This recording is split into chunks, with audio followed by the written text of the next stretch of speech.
जल प्रलय आगे बढ़ता नजर आ रहा है, लेकिन दूर तक जब ये दूसरी नदियों में जाकर मिलता है तो असर उन नदियों के किनारे बसे लोगों को भी हो सकता है। और ये एक बेहद अहम खबर है इस वक्त की। एक प्रमुख आध्यात्मिक और पर्यटक स्थल ऋषिकेश में राफ्टिंग पर रोक लगा दी गई है। ऋषिकेश जहां तक इसका असर पहुंच सकता है, लोगों को अलर्ट कर दिया गया है। ऋषिकेश में भी अलर्ट जारी कर दिया गया है। राफ्टिंग के लिए बड़ी तादाद में लोग ऋषिकेश पहुंचते हैं और ऊपरी पहाड़ी इलाके से होकर नीचे तक वो राफ्टिंग का लुत्फ उठाते हैं। देश और दुनिया के लोग ऋषिकेश पहुंचते हैं अपनी तमाम इन वजहों से, लेकिन अब अलर्ट जारी कर दिया गया है। ऋषिकेश में राफ्टिंग पर रोक लगा दी गई है क्योंकि आशंका ये कि ऋषिकेश और हरिद्वार तक इसका असर देखा जा सकता है। दीपक हमारे सहयोगी लगातार हमारे साथ बने हुए हैं।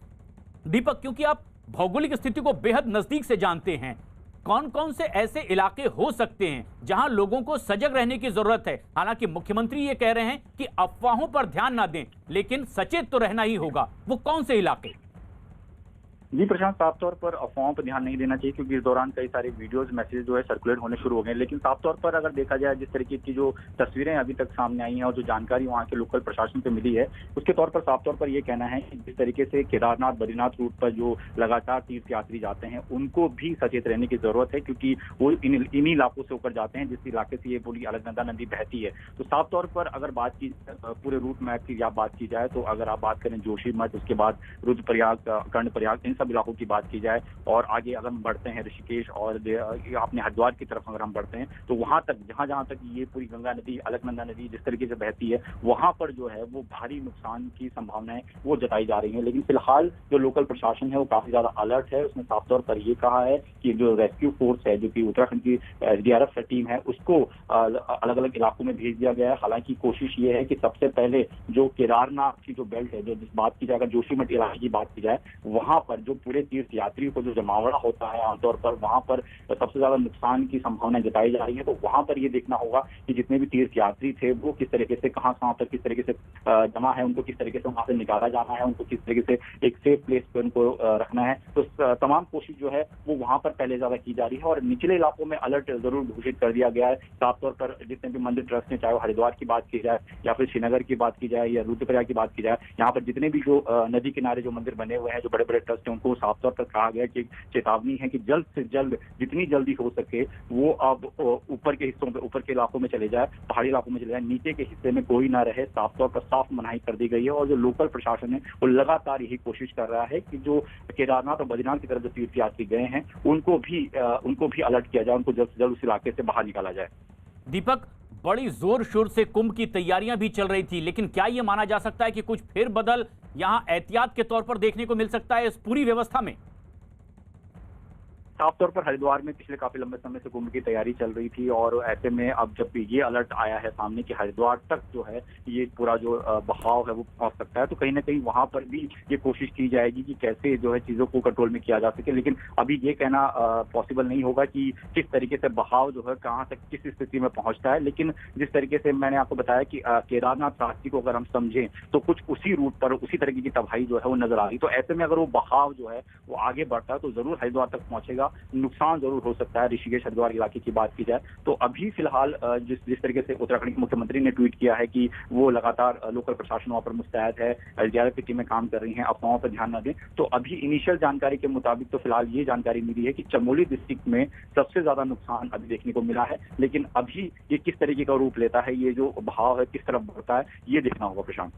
और ये बेहद अहम और बड़ी खबर है इस वक्त की, जो एक्सक्लूसिव तस्वीरें हमारे दर्शक देख रहे हैं इस वक्त अपने टीवी स्क्रीन पर। न्यूज 18 इंडिया पर ये एक्सक्लूसिव तस्वीरें, किस तरह की एक बड़ी आपदा आई है उत्तराखंड के चमोली में। ऋषिकेश हरिद्वार तक अलर्ट जारी कर दिया गया है। दरअसल जोशीमठ के पास ग्लेशियर टूटा और यहां पर बना एक डैम पूरी तरह से नेस्त नाबूद हो गया और ये सैलाब की शक्ल में तेज रफ्तार धार से आगे बढ़ता चला जा रहा है। मुख्यमंत्री ने भी अलर्ट रहने को कहा है, अफवाहों पर ध्यान न देने के लिए कहा है, लेकिन यह खौफनाक तस्वीर हमें सजग रहने के लिए जरूर संकेत दे रही है। जोशीमठ उत्तराखंड की यह तस्वीर, ग्लेशियर टूटते ही यहां ऋषि गंगा नदी में सैलाब आ गया और क्योंकि ये आगे जाकर अब गंगा नदी में भी मिलती है, इसलिए आशंका ये कि जो तटीय इलाके हैं यहां पर लोगों की दिक्कत बढ़ सकती है। उन्हें सजग रहने के लिए कहा गया है, तटीय इलाकों में अलर्ट जारी कर दिया गया है उत्तराखंड के जोशीमठ की ये तस्वीर हमारे दर्शक देख रहे हैं।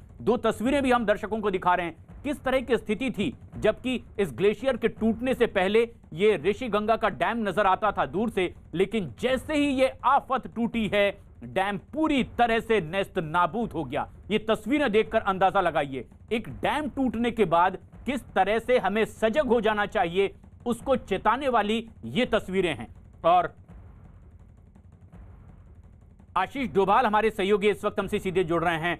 आशीष, चमोली में जो ये प्राकृतिक आपदा आई है, ऋषिगंगा डैम टूट गया है, कितनी दूर तक ताजा असर, चमोली में क्या ताजा हालात? प्रशांत, आपको बताना चाहूंगा चमोली में जो हालात हैं वो आसपास का जो गांव है उनको खाली करा दिया गया है। श्रीनगर में अलर्ट कर दिया गया है, साथ ही ऋषिकेश, देवप्रयाग और हरिद्वार तक अलर्ट कर दिया गया है और जो आसपास गंगा से लगे तटीय इलाके हैं उनको खाली कराया जा रहा है। चमोली में रेस्क्यू टीम पूरी रवाना हो चुकी है। जगह जगह से एसडीआरएफ की जो टीमें थी उन्हें कार्यों के लिए भेज दिया गया है जिससे रेस्क्यू को अंजाम दिया जा सके। अभी हालात जो है वो उस पर नजर बनाए रखना पड़ेगा क्योंकि ऋषिकेश और हरिद्वार तक पानी पहुंचने में 10 से 15 घंटे का समय लगेगा। जी प्रशांत। आशीष, सभी को सचेत रहने, सजग रहने कह दिया गया है, यही संदेश देने की कोशिश भी हम न्यूज 18 इंडिया के जरिए कर भी रहे हैं, लेकिन सबसे ज्यादा चिंता वाली बात ये कि चमोली में जहां ये हादसा पेश आया है, कितने बड़े नुकसान को अब तक आंका गया है। और चमोली की एसडीएम कुमकुम जोशी इस वक्त हमारे साथ फोन लाइन पर मौजूद हैं। कुमकुम जोशी, एसडीएम चमोली। कुमकुम जी, जो ये बड़ी आपदा आई है, किस तरह का नुकसान और कब इस तरह से ग्लेशियर टूटा है, क्या आधिकारिक जानकारी?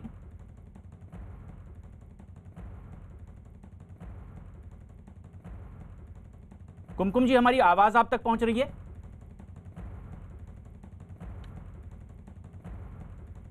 हम एक बार फिर जुड़ने की कोशिश करेंगे। चमोली एसडीएम कुमकुम जोशी और हम तमाम उन प्रशासनिक अधिकारियों से भी ये जानने की कोशिश कर रहे हैं कि दरअसल आधिकारिक तौर पर क्या स्थिति वहां की है, क्योंकि मुख्यमंत्री ने खुद ट्वीट करके लोगों से अफवाहों पर ध्यान न देने की अपील भी की है, लेकिन हम एक जिम्मेदार न्यूज चैनल होने के नाते लोगों को सजग कर रहे हैं इन तस्वीरों के माध्यम से, क्योंकि ये ऋषिगंगा पर अगर सैलाब आगे बढ़ता है तो हर कोई जानता है कि उससे जुड़ने वाली बाकी की नदियां इससे प्रभावित होंगी और उन नदियों के किनारे बसे लोग भी प्रभावित हो सकते हैं। इसलिए सजग रहने की जरूरत है, सचेत रहने की जरूरत है और इसी तरह का अलर्ट भी जारी कर दिया गया है, क्योंकि ऋषिकेश में अब राफ्टिंग पर भी रोक लगा दी गई है।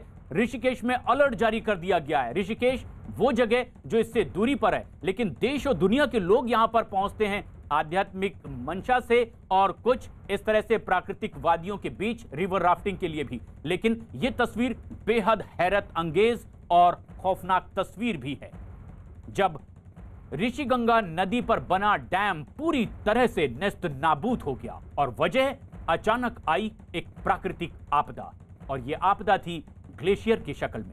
जब ग्लेशियर टूट पड़ा इस डैम पर तो यह पानी सैलाब की शक्ल में अपने रास्ते में जो कुछ भी आता रहा उसे बहाकर दूर तक ले जाता हुआ दिखाई दे रहा है। हालांकि अभी आकलन किया जा रहा है कि किस तरह का नुकसान हुआ। आशीष डोभाल हमारे सहयोगी जो नजदीक से नजर बनाए हुए हैं इस पूरे हादसे पर, लगातार हमारे साथ जुड़े हुए हैं। आशीष, कितने दूर तक इसका असर हो सकता है, क्योंकि ऋषिगंगा नदी तो आगे दूसरी नदियों में जाकर मिलती है, गंगा आगे तक बहती हुई नजर आती है, क्या अभी आकलन किया गया?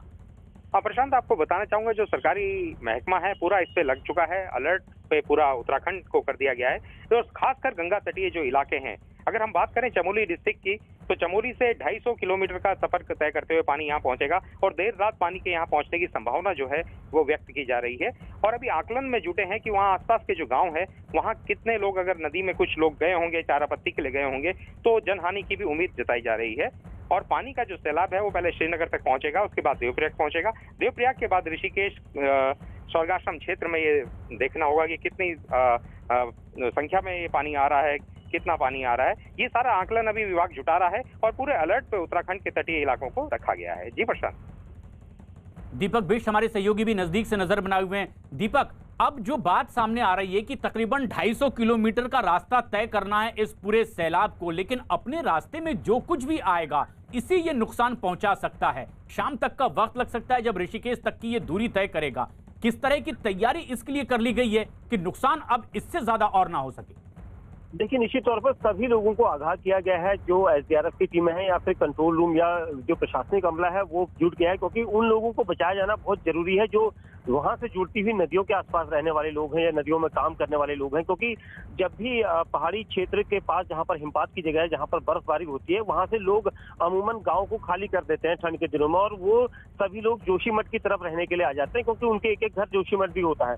लेकिन ये बताया जा रहा है कि तपोवन के पास जो प्लांट है, जो प्रोजेक्ट तपोवन का प्रोजेक्ट है, वहां पर 60-70 से ज्यादा लोगों की मौजूदगी थी, क्योंकि वहां पर काम करने वाले लोग हैं। उनके बारे में जानकारी जुटाई जा रही है, क्योंकि जो सैलाब आया है बहुत तेजी से आया है, उसने संभलने का मौका नहीं दिया है।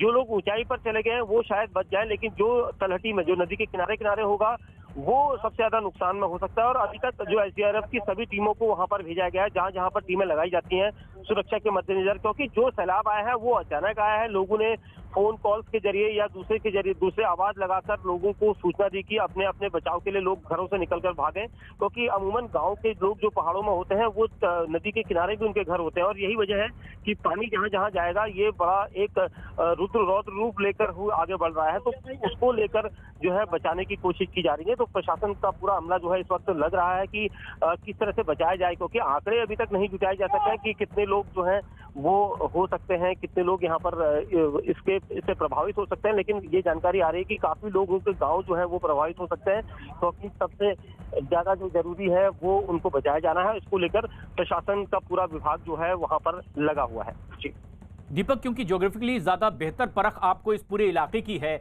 ये जो नदी जिस पर डैम बना हुआ था ऋषिगंगा, ये आगे जाती है, कई और नदियों में मिलती है, क्योंकि यहां से सैलाब आगे बढ़ रहा है। कौन कौन सी और ऐसी नदियों के किनारे इसका प्रभाव देखने को मिल सकता है ताकि लोग सजग रह सकें? बिल्कुल, निश्चित तौर पर देखिए प्रशांत, सबसे अहम चीज है उन नदियों के जल स्तर को रोक पाना। लेकिन जिस तरह से ये तेज गति से जैसे ग्लेशियर फटा है, उसके बाद वो रैणी गांव की तरफ तेजी से आया हुआ है। रैणी गांव के पास जो है तपोवन की कई सारे प्रोजेक्ट हैं, और उस प्रोजेक्ट को नुकसान पहुंचाया गया है। जो बांध वहां पर था उसको उस बांध के टूटने की आशंका के बाद जो है लोगों को इलाका खाली करने के लिए कहा गया है। लेकिन कुछ लोग ऐसे होते हैं जो जंगलों में जाते हैं, कुछ नदी के पास बैठते हैं, वहां पर नेटवर्क की सुविधा नहीं होती। उन लोगों का गायब हो जाना या वहां पर पानी के बहाव को अचानक देख पाना बहुत मुश्किल होगा। इसको लेकर सबसे अहम चीज यह है कि जो नदियां वहां पर जुड़ रही हैं, जितनी भी नदियां उस ग्लेशियर के बाद जो उसका जो बहाव है उसमें जुड़ेंगी, वो सब खतरे के निशान को पार करेंगे। और ये माना जा रहा है कि उसकी जो स्पीड है वो भी बहुत तेजी से है। इसलिए गांव वालों को तुरंत ही जो इलाके हैं, क्योंकि चमोली से लेकर रुद्रप्रयाग और देवप्रयाग, ये ऐसे इलाके हैं जो बिल्कुल रास्ते में पड़ते हैं, और यही वजह है कि सभी नदियों के रास्ते में जो लोग घर हैं, जिनके भी घर हैं, उन सभी को वहां से हटने के लिए कहा गया है तुरंत ही। लेकिन जिस तरह से तेज प्रवाह में ये नदी